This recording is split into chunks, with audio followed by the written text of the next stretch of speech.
Hello, I'm Brian Fitzgerald, the Golf Doctor, and today I'm going to answer a question that was posed to me earlier in the week. Why isn't my score getting any better? It's one that I've had a little bit lately, and there are some good answers to that question, and I'm going to help talk you through it and see if we can get you scoring better. So if this is your first time to this channel, welcome. This channel is all about helping you play better golf and lowering your golf score. And consider subscribing, and that way you won't miss anything. My videos come out every Monday morning, 9 AM Melbourne time, and you'll be notified of every golf tip that comes out. So the first thing that I see is people aren't practicing, or if they are practicing, they're practicing the wrong thing. So I would love people to just take a breather and just think, this is my golf swing. I am not going to make any further changes to my golf swing. And the fact that you're actually looking at this video tells me you're probably going to think about changing your golf swing. This is a golf tips video. Yeah, let's change this, do that, and you'll hit the ball better.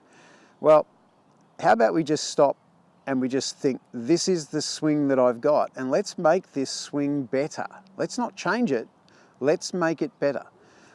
The best players in the world don't focus so much on their golf swing. They focus on the 5 things that really matter: grip, stance, posture, alignment, and ball position. So let's improve some of these 5 little variables so that we can make your golf swing better. Not changing your golf swing, but let's match up the alignment that you need for your shot shape. Let's match up the ball position that you require for your golf swing to make it work. Let's make sure the grip is going to assist you and not hinder you. Let's make sure that you've got reasonable posture and that your alignment is where it should be. These are the things that really matter, and these are the things that should be practiced. Trying to work on a new backswing move or a position at the top or a transitional move won't necessarily alter your score. It might change your golf swing, you might hit the ball a little bit better, but essentially you're not going to change your score. Changing your score comes about from getting the ball in the hole for the fewest amount of strokes.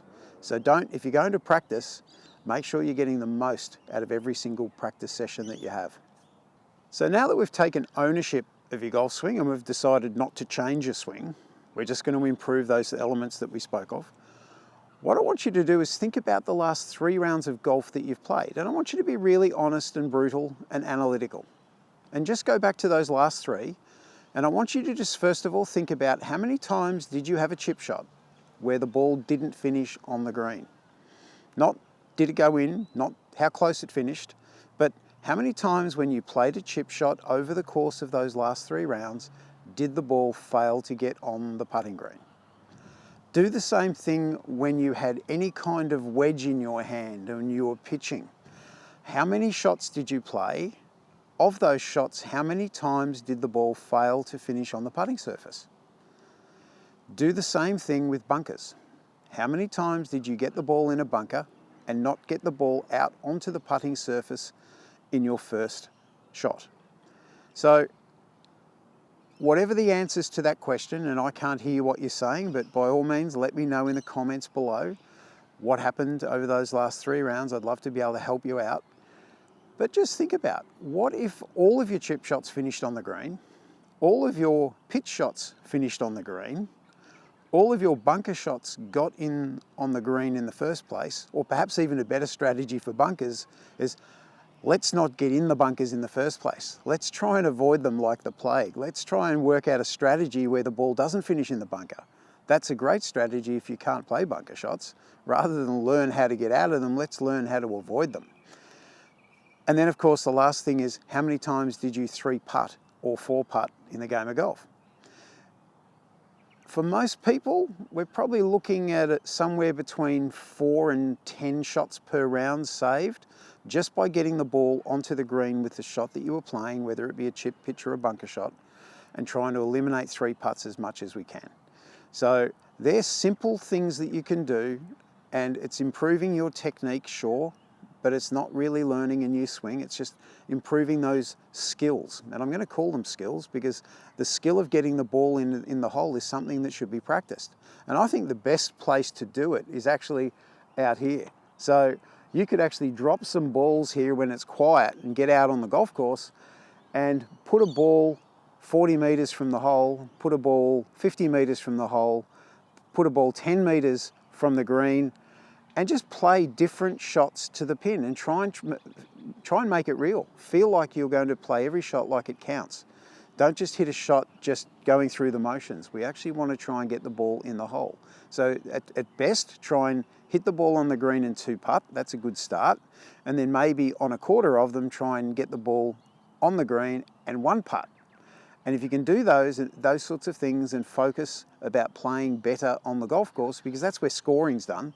So if you want to improve and lower your score, do it on the course, don't do it on a range. You don't lower your score on the range, you lower your score by getting out on the golf course. I know I bat on, but it's just such a thing.